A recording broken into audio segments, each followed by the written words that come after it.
Ever wonder how you, yank your hand back from a hot stove before you even realize it's burning? Or how a sunflower always seems to be looking right at the sun. It's like your body's on autopilot or something. So Hmm. today we're going deep on control and coordination in living things. It really is amazing. It's all about how organisms, even tiny bacteria, can react to the world around them. So is it all about stimulus and response, right? Right. Something happens and the organism reacts. Exactly. And it's not just reacting, it's about surviving and thriving. The variety of ways they do this is mind-blowing. From super fast reflexes to a plant slowly growing towards the light. We'll be looking at both the nervous system with its rapid-fire responses and the world of hormones, which is a bit slower but just as important. Let's jump right into the animal kingdom then. The nervous system, how does it actually work? Well, think about biting into, I don't know, a big slice of cake. What tells you it's delicious?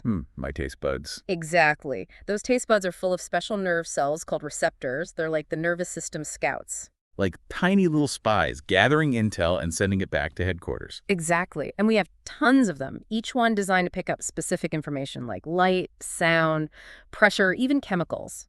Okay, so the receptors pick up the signals.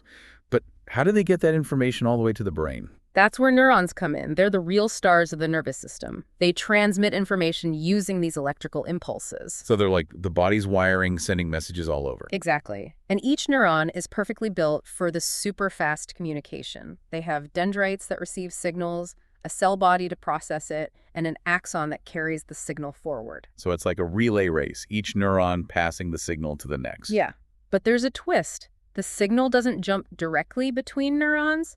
There's a tiny gap called a synapse. A gap. How does the message get across then? Things get really cool here. When the signal hits the end of an axon, it triggers these chemical messengers called neurotransmitters. Oh, so it's like a chemical bridge over the gap. Exactly. The neurotransmitters attach to receptors on the next neuron, starting a new electrical impulse, and the message keeps going. This is already way more complex than I thought. I bet it gets even crazier when we talk about reflexes. You bet. Reflexes are those super fast automatic actions that protect us from danger. You know, like when you touch a hot stove and jerk your hand back instantly? I've done that way too many times. It's the perfect example of a reflex arc in action. The heat stimulates receptors in your skin, sending a signal rushing through a sensory neuron to your spinal cord. Wait, so it goes straight to the spine, not the brain. That's the key. For reflexes, the signal bypasses the brain so you react faster. In the spinal cord, the signal hits a motor neuron which carries the message back to your hand muscles, making them contract and pull your hand away. Wow, so it's like a built-in emergency system hardwired for survival. Exactly. The brain gets the message later, but that initial reaction is all thanks to the reflex arc. Okay, let's do a quick recap before we go on. Receptors collect information.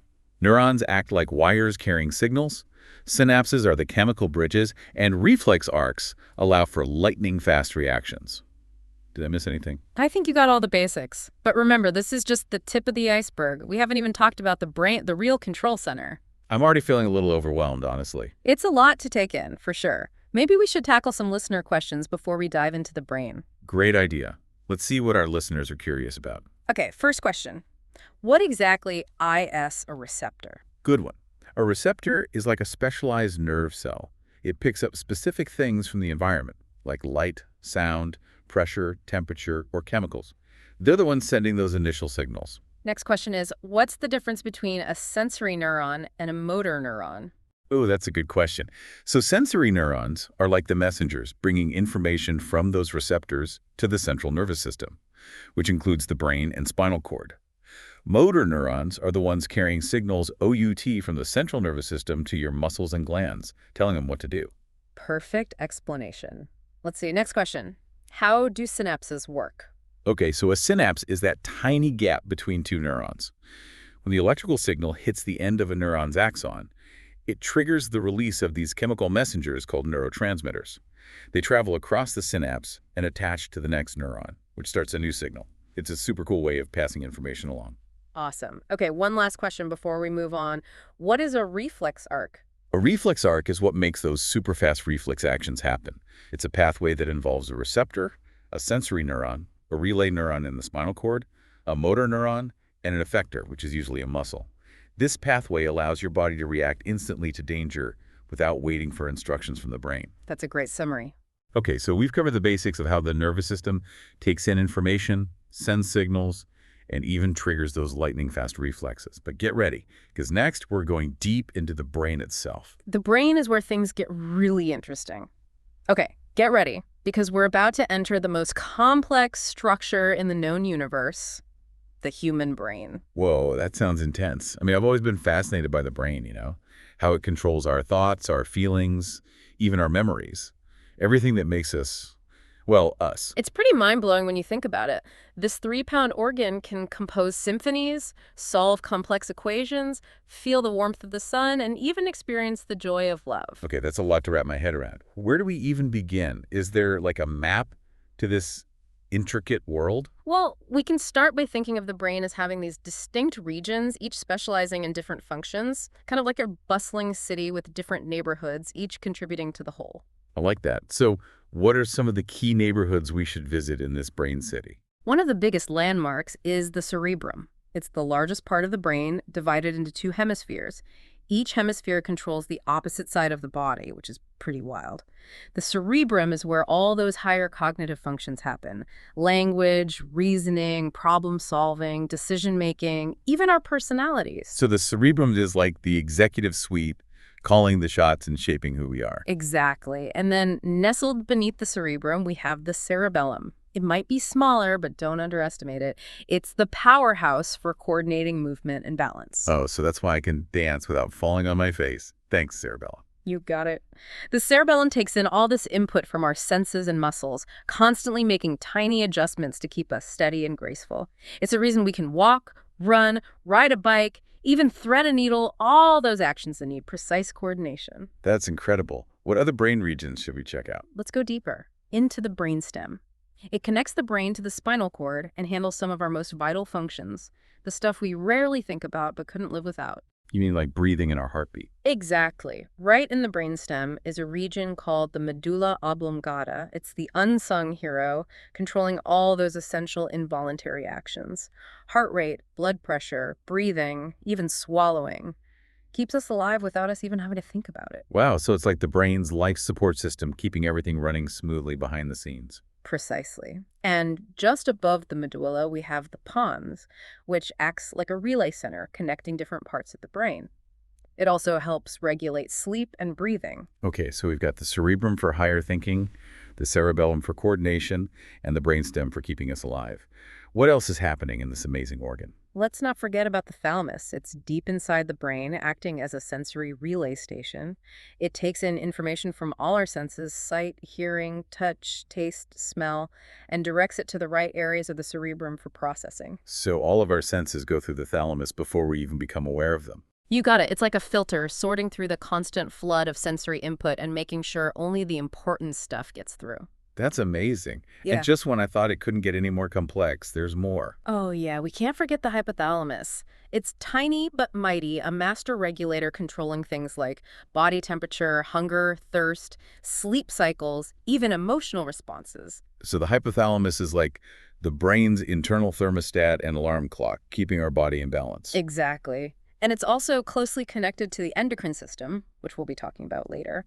The hypothalamus releases hormones that control the pituitary gland, which then regulates other glands throughout the body. Wow, it's all connected.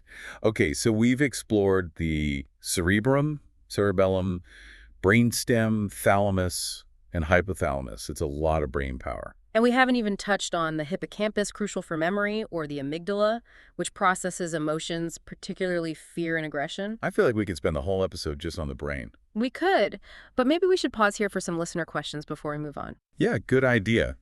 Our listeners are probably buzzing with questions by now. Let's see what they've got for us. Okay, first up, someone wants to know, what exactly is the cerebrum responsible for? The cerebrum is the biggest part of the brain. It's in charge of all those higher-level functions like language, thinking, problem-solving, decision-making, and even personality. It's divided into 2 halves, each controlling the opposite side of your body. Next question is about the cerebellum. What does it do? The cerebellum.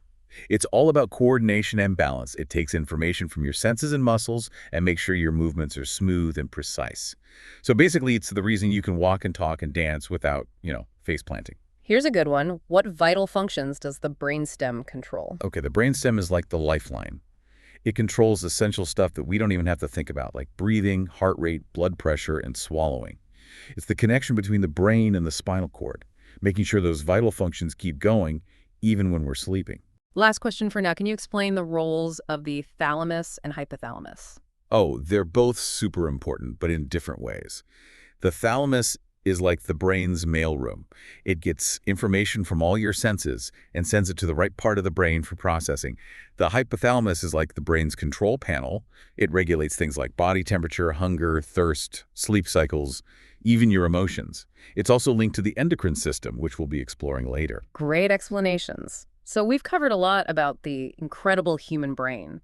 But now, get ready for a change of pace because we're moving on to the world of plants. I know what you're thinking. Plants don't have brains, right? But they still sense and respond to their environment in some pretty amazing ways. Get ready to be surprised. Okay, so we've explored the nervous system, all those lightning-fast signals between nerves. But there's another system working alongside it. A bit slower, maybe, but super important. The endocrine system. Think of it like the body's postal service, It uses hormones, those are chemical messengers, and they travel through the bloodstream to deliver messages all over the body. So instead of electrical impulses zipping along wires, it's like these tiny chemical packages floating in the blood. Precisely. And just like a good postal service, it's all about getting the right message to the right place. Okay, I'm picturing tiny envelopes filled with hormones, each one addressed to a specific organ or tissue. What kind of messages are they carrying? All kinds. Hormones regulate so many things in the body, from growth and development to how we use energy, even things like mood and sleep cycles. Wow, so those little chemical packages have a lot of responsibility. They do. And one of the most famous ones is adrenaline. Remember, we talked about the fight or flight response. Right, that's the one that kicks in when we're facing danger. It gives us that burst of energy. Exactly. It's produced by the adrenal glands. Those sit right on top of your kidneys.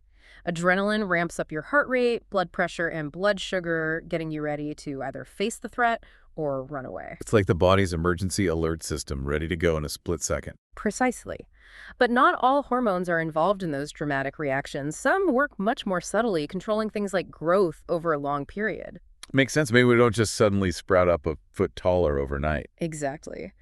Growth hormone, which comes from the pituitary gland, it's a tiny gland at the base of the brain, but super powerful. That one plays a huge role in childhood development, making your bones and muscles grow. So it's like the body's architect, making sure we reach our full potential height. You could say that. And another one that's key for growth and development is thyroxine. It's made by the thyroid gland. Oh, yeah, thyroxine. Isn't that the one that needs iodine to work properly? You got it. Thyroxine controls metabolism. That's how your body turns food into energy. And iodine is a crucial ingredient for thyroxine. So that's why iodized salt is important. It makes sure we get enough iodine to keep our thyroid happy and our metabolism running smoothly. Exactly. And speaking of keeping things running smoothly, we can't forget insulin. That one comes from the pancreas. Insulin, that's the one that keeps our blood sugar in check, right? That's the one. After a meal, when your blood sugar spikes, insulin helps your cells absorb that sugar for energy, keeping everything balanced. And when insulin isn't working right, that's when people can develop diabetes, which is a serious condition. You're right. Diabetes is complex, but it shows just how important insulin is for keeping our body in a healthy state. So we've covered some major players in the hormone world. Adrenaline for emergencies, growth hormone for development, thyroxine for metabolism, and insulin for blood sugar. Any other hormone all-stars we need to know about? Oh, definitely. We could go on for hours about all the different hormones and what they do.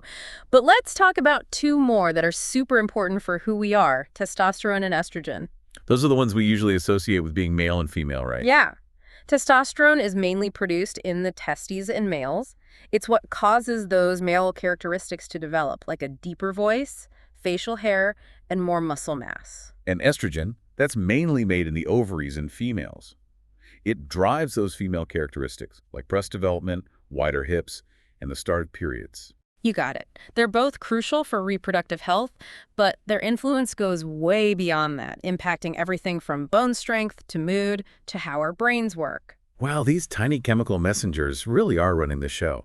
It's amazing how they control so much of our physical and mental well-being. It is. The endocrine system is this incredibly complex network, and we're still learning about all the ways these hormones interact and affect our lives. I feel like we've covered so much today, from reflexes to hormones to the human brain itself.